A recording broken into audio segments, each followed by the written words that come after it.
अगला हम लोग देखने वाले हैं संपूर्ण संख्या। संपूर्ण संख्या मतलब क्या होता है, यह एग्जाम में बहुत कम क्वेश्चन पूछा जाता है, लेकिन कभी कभी बचपन में क्वेश्चन हम लोग बहुत ज्यादा देखे।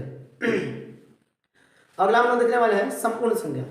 यह क्वेश्चन बहुत एग्जाम में कम पूछा जाता है। इसको इंग्लिश में कहते हैं परफेक्ट नंबर। परफेक्ट नंबर कहते हैं इसको, इंग्लिश में इसको क्या कहते हैं, परफेक्ट नंबर कहते हैं। परफेक्ट नंबर से रिलेटेड क्वेश्चन बहुत कम आता है एग्जाम में। और परफेक्ट नंबर क्या होता है कि 1 और 100 के बीच में मात्र 2 परफेक्ट नंबर है, ज्यादा परफेक्ट नंबर नहीं है।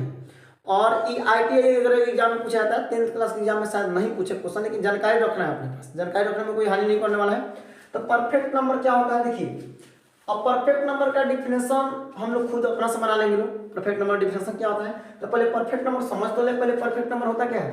तो परफेक्ट नंबर को हम लोग जान लिया। सबसे पहले अगर हम पहले जो संख्याओं लिखे तो संख्याओं लिख दें 1 2 3 4 5 6 7 8, मतलब इतना ही लिख के हम समझा दे रहे हैं।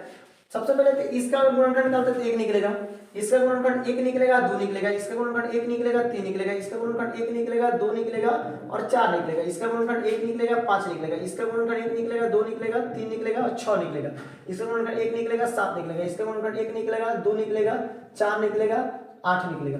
अब देखिए प्रत्येक संख्याओं का हम गुणनखंड निकालेंगे। गुणनखंड मतलब समझ रहे हैं ना, गुणनखंड मतलब किस किस चीज से भाग लगेगा उसे गुणनखंड हम कह रहे हैं।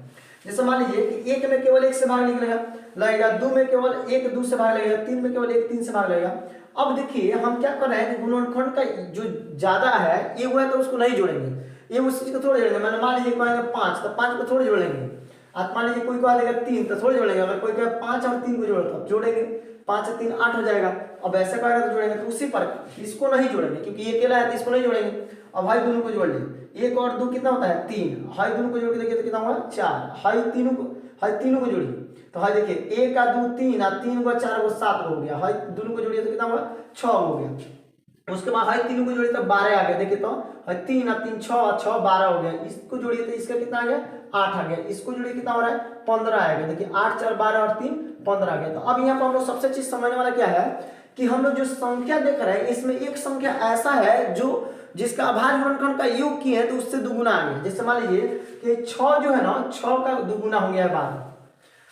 अब देखिए 6 का दुगुना हो गया 12, क्यों कैसे हो गया अब सोचिए कि हम लोग कह सकते हैं कि जब किसी संख्या को या जब किसी संख्या का अभाज्य गुणनखंड निकालते हैं और उस अभाज्य गुणनखंड को जोड़ते हैं और जब जोड़ने पर उस संख्या का दुगुना आ जाता है तब हम उसे क्या कहते हैं संपूर्ण संख्या कहते हैं। अब कि किसी संख्या के गुणनखंडों का योग अगर उससे दुगुना आया तो उसे क्या कहेंगे सअभाज्य संख्या कहेंगे। और मात्र 1 और 100 के बीच में, मात्र 1 से लेकर 100 के बीच में मात्र 2 गो है। कौन कौन है, एक 6 है, एक 28 है। आप 28 को भी तोड़ के देख लीजिए। जब 28 को तोड़ते हैं तो 1 से लग जाएगा, 2 से लग जाएगा, 4 से लग जाएगा, 7 से लग जाएगा, 14 से लग जाएगा और उसके साथ साथ 28 से लग जाएगा। अब इसको जोड़ लीजिए, आपको पता चलेगा 56 आएगा। जोड़ के देखिए 3 और 3 को 4 को 7 को 7 को 14 को 14 को 28 को 28 को 28 को 56 हो गया। 56 आ गया तो 28 गुना 56। तो मात्र 28 और 6 एक 2 ऐसी संख्या है जिसे संपूर्ण संख्या कहते हैं। क्या कहते हैं, संपूर्ण संख्या कहते हैं। अब आपको ज्यादा जानना है तो आप क्या कीजिएगा 100 से ऊपर वाला संख्या लिख ली, क्या गुणनखंड तोड़ के जोड़ते रहिए। अगर दुगुना गया तो वो भी हो गया, आप एक और खोज करते रहिए बैठ कर। तो सबसे पहले क्या काम करेंगे, हमने इसका डिफरेंशियल लिखेंगे तो क्या कहेंगे, डिफरेंशियल कैसे लिखेंगे, तो डिफरेंशियल लिखने के लिए कहेंगे कि जब किसी संख्या के अभाज्य गुणनखंडों का योग उससे दुगुना आता है तो उसे हम लोग क्या कहेंगे संपूर्ण संख्या कहेंगे। जैसे की बात की जाए, जैसे हम लोग लिखना चाहते हैं तो क्या लिखेंगे, मात्र 2 संख्या लिखेंगे 6 और 28, ये दोनों का दोनों क्या कहलाएगा संपूर्ण संख्या कहलाएगा। अलग अलग है, ये दोनों जुड़वा नहीं होता है, ग्रुप नहीं होता, अलग अलग होता है। 6 अलग है, 28 अलग है, ये दोनों अलग अलग चीज है। अब सबसे पहले चीज क्या है, अगर आपसे कोई पूछता है कि सबसे छोटी संपूर्ण संख्या क्या है तो 6 है। इसमें ज्यादा इससे क्वेश्चन नहीं पूछा जाता। अगला हम लोग समझ रहे हैं पूर्ण वर्ग संख्या। अगला हम लोग समझने वाले हैं पूर्ण वर्ग संख्या। पूर्ण वर्ग संख्या क्या होता है, तो पूर्ण वर्ग संख्या की बात करते हैं। पूर्ण वर्ग संख्या को इंग्लिश में कहते हैं परफेक्ट स्क्वायर नंबर। क्या कहते हैं, perfect square number. Perfect square number क्या होता है, जैसे मान लीजिए कि अगर किसी संख्या को उसी से गुना करने पर, यानी किसी संख्या को मतलब एक संख्या को अगर उसी में गुना करते हैं तो जो संख्या प्राप्त गुणनफल प्राप्त हो सकता है, परफेक्ट स्क्वायर नंबर कहते हैं। जैसे मान लीजिए कि अगर 1 का स्क्वायर 1 होता है, 2 का स्क्वायर 4 होता है, 3 का स्क्वायर 9 होता है, तो है जो संख्याओं प्राप्त होता है इसे परफेक्ट नंबर कहते हैं। क्या कहता है, परफेक्ट स्क्वायर नंबर कहते हैं। क्या कहते हैं, परफेक्ट स्क्वायर नंबर। मतलब एक का वर्ग एक होता है तो ये वर्ग संख्या कहलाएगा, 2 का वर्ग 4 होता है 4 वर्ग संख्या, 3 का वर्ग 9 होता है तो 9 वर्ग संख्या कहलाएगा। यानी जब किसी संख्या को उसी में गुना किया जाता है तो जो गुणनफल प्राप्त होता है उसे परफेक्ट स्क्वायर नंबर कहते हैं। क्या कहते हैं? परफेक्ट स्क्वायर नंबर कहते हैं।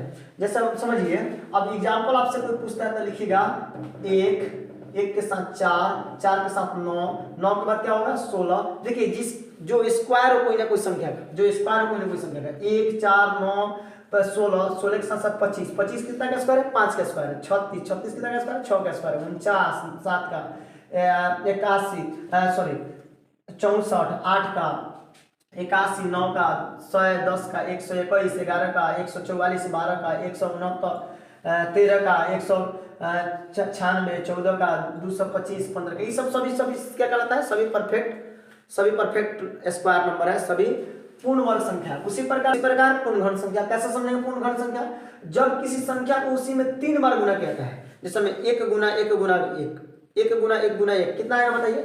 इसको पावर 3 लिखते हैं। क्या कहते हैं? पावर 3 लिखते हैं। इसको इंग्लिश में कहते हैं परफेक्ट क्यूब नंबर। क्या कहते हैं? Cube number, perfect cube number, perfect cube number, CUBE, perfect cube number. तब देखिए 1 का क्यूब कितना होता है? 1। 2 का क्यूब कितना होता है? 8 होता है। 3 का क्यूब कितना होता है? 27। 4 का क्यूब कितना होता है? 64। 5 का क्यूब कितना होता है? 125 होता है। 6 का क्यूब कितना होता है? 216।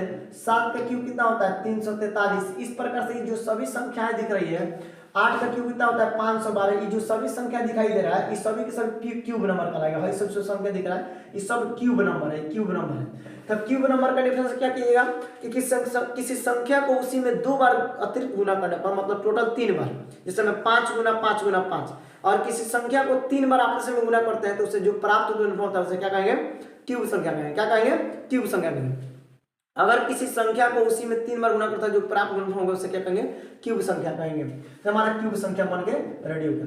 अब सबसे छोटी क्यूब संख्या क्या होता है? 1। अच्छा, सबसे छोटी स्क्वायर संख्या भी 1 होता है, याद रखिएगा। ये सब इसका एचसीएफ और नहीं पूछा था, और इसके साथ साथ आपका पूर्ण वर्ग का भी एचसीएफ नहीं पूछा था एग्जाम में, तो इसको लेकर आपको टेंशन लेना है। ये एग्जाम में क्वेश्चन पूछा ही नहीं जाता है, इसको डिलीट रखिएगा अपने पास, लेकिन लिख लीजिएगा, कहीं ना कहीं इसको नोट कर लीजिएगा। डिफरेंशियल सम को बताइए, कहीं ना कहीं नोट कर लीजिए, एग्जाम्पल बता दिए, इसको कहीं ना कहीं